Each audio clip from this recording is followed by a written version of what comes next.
Chapter 5 Advice from a Caterpillar. The caterpillar and Alice looked at each other for some time in silence. At last the caterpillar took the hookah out of its mouth and addressed her in a languid, sleepy voice. "Who are you?" said the caterpillar. This was not an encouraging opening for a conversation. Alice replied, rather shyly, I hardly know, sir. Just at present, at least I know who I was when I got up this morning, but I think I must have been changed several times since then." "What do you mean by that?" said the caterpillar sternly. "Explain yourself." "I can't explain myself, I'm afraid, sir," said Alice, "because I'm not myself, you see." "I don't see," said the caterpillar. "I'm afraid I can't put it more clearly," Alice replied very politely, "for I can't understand it myself to begin with, and being so many different sizes in a day is very confusing." "It isn't," said the caterpillar. "Well, perhaps you haven't found it so yet," said Alice, "but when you have to turn into a chrysalis, you will some day, you know, and then after that into a butterfly. I should think you'll feel it quite queer, won't you?" "Not a bit," said the caterpillar. "Well, perhaps your feelings may be different," said Alice. "All I know is, it would feel very queer to me." "You," said the caterpillar contemptuously. "Who are you?" Which brought them back again to the beginning of the conversation. Alice felt a little irritated at the caterpillar's making such very short remarks, and she drew herself up and said, very gravely, "I think you ought to tell me who you are first." "Why?" said the caterpillar. Here was another puzzling question, and as Alice could not think of any good reason, and as the caterpillar seemed to be in a very unpleasant state of mind, she turned away. "Come back," the caterpillar called after her. "I've something important to say." This sounded promising, certainly. Alice turned and came back again. "Keep your temper," said the caterpillar. "Is that all?" said Alice, swallowing down her anger as well as she could. "No," said the caterpillar. Alice thought she might as well wait, as she had nothing else to do, and perhaps, after all, it might tell her something worth hearing. For some minutes it puffed away without speaking, but at last it unfolded its arms, took the hookah out of its mouth again, and said, "So, you think you're changed, do you?" "I'm afraid I am, sir," said Alice.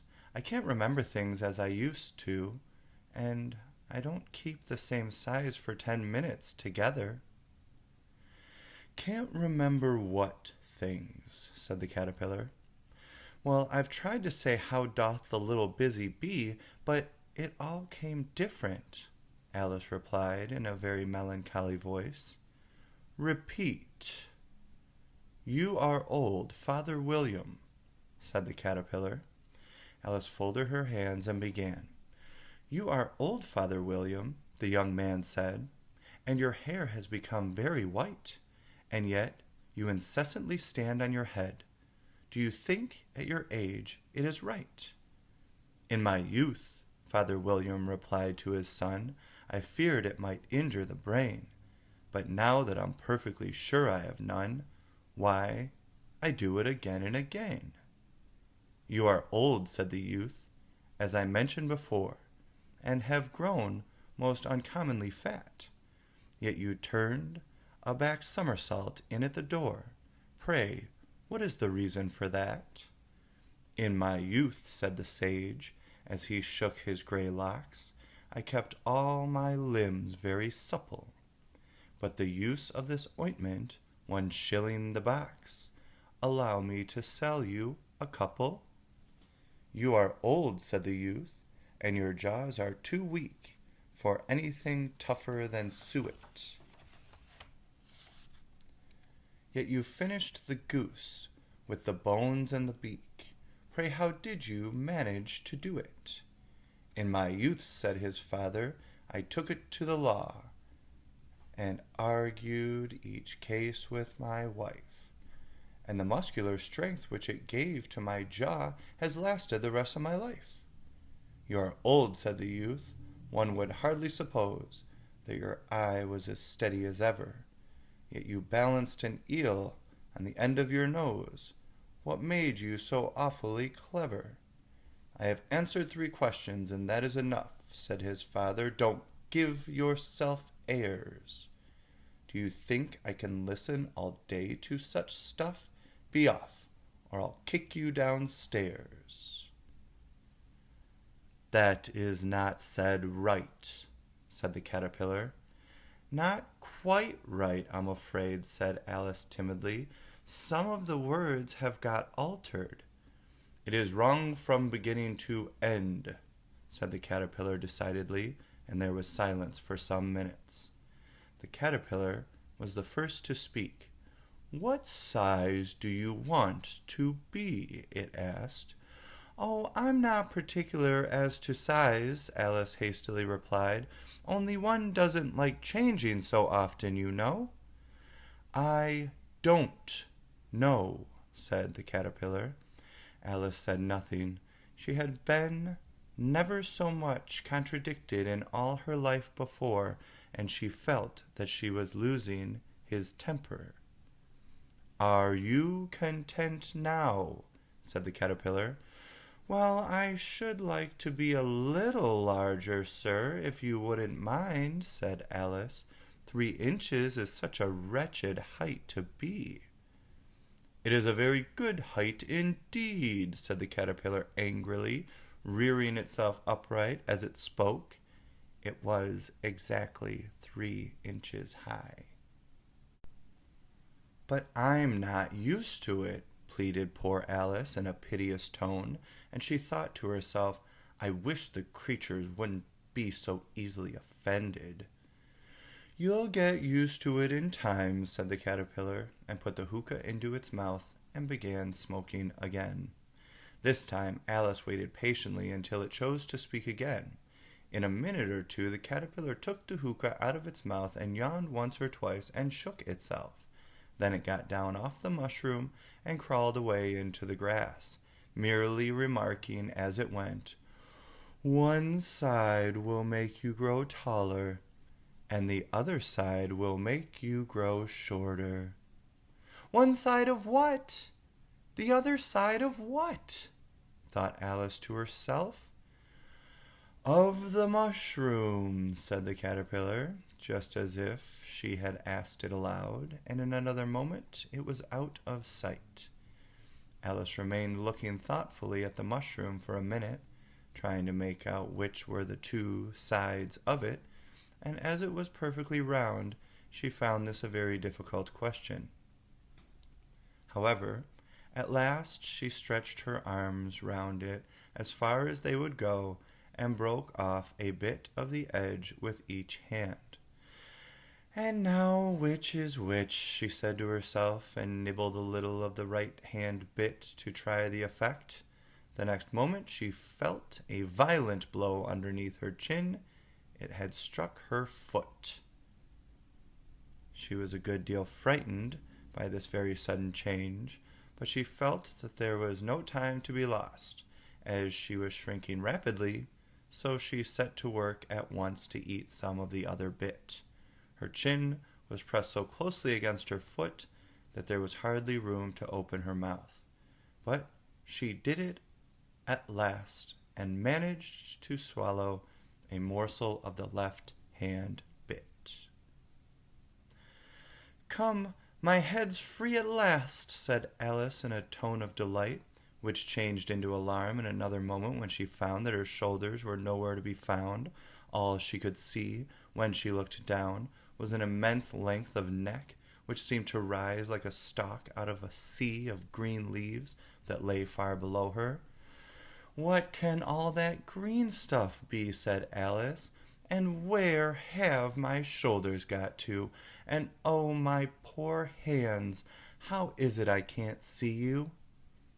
She was moving them about as she spoke, but no result seemed to follow, except a little shaking among the distant green leaves.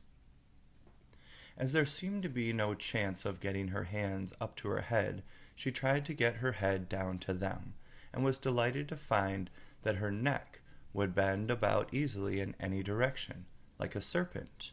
She had just succeeded in curving it down into a graceful zigzag, and was going to dive in among the leaves, which she found to be nothing but the tops of the trees under which she had been wandering, when a sharp hiss made her draw back in a hurry. A large pigeon had flown into her face, and was beating her violently with its wings. "Serpent!" screamed the pigeon. "I'm not a serpent," said Alice indignantly. "Let me alone." "Serpent, I say again," repeated the pigeon, but in a more subdued tone, and added with a kind of sob, "I've only every way tried, and nothing seems to suit them." "I haven't the least idea what you're talking about," said Alice. "I've tried the roots of trees, and I've tried banks, and I've tried hedges," the pigeon went on without attending to her, "but those serpents, there's no pleasing them." Alice was more and more puzzled, but she thought there was no use in saying anything more till the pigeon had finished. "As if it wasn't trouble enough hatching the eggs," said the pigeon, "but I must be on the lookout for serpents night and day. Why, I haven't had a wink of sleep these 3 weeks." "I'm very sorry you've been annoyed," said Alice, who was beginning to see its meaning. "And just as I'd taken the highest tree in the world," continued the pigeon, raising its voice to a shriek, "and just as I was thinking I should be free of them at last, they must needs come wriggling down from the sky. Ugh, serpent!" "I'm not a serpent, I tell you," said Alice. I'm a... "Well, what are you?" said the pigeon. "I can see you're trying to invent something." I'm a little girl," said Alice, rather doubtfully, as she remembered the number of changes she had gone through that day. "A likely story indeed," said the pigeon in a tone of the deepest contempt. "I've seen a good many little girls in my time, but never one with such a neck as that. No, no, you're a serpent, and there's no denying it. I suppose you'll be telling me next that you never tasted an egg." "I have tasted eggs, certainly," said Alice, who was a very truthful child. "But little girls eat eggs quite as much as serpents do, you know." "I don't believe it," said the pigeon. "But if they do, why, then, they're a kind of serpent. That's all I can say." This was such a new idea to Alice that she was quite silent for a minute or two, which gave the pigeon the opportunity for adding, "You're looking for eggs. I know that well enough. And what did it matter to me whether you're a little girl or a serpent?" "It matters a good deal to me," said Alice hastily, "but I'm not looking for eggs, as it happens, and if I was, I shouldn't want yours. I don't like them raw." "Well, be off then," said the pigeon in a sulky tone, as it settled down into its nest. Alice crouched down among the trees as well as she could, for her neck kept getting entangled among the branches, and every now and then she had to stop and untwist it.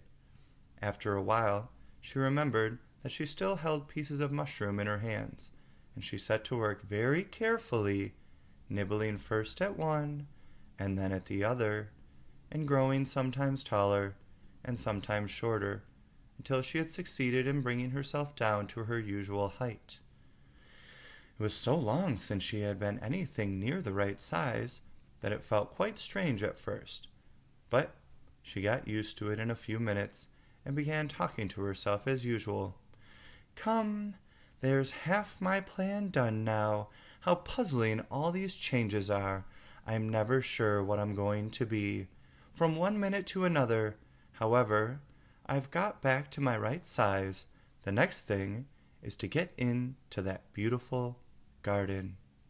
Oh, how is that to be done, I wonder?" As she said this, she came suddenly upon an open place, with a little house in it about 4 feet high. "Whoever lives there," thought Alice, "it'll never do to come upon them this size. Why, I should frighten them out of their wits." So she began nibbling at the right-hand bit again, and did not venture to go near the house till she had brought herself down to 9 inches high.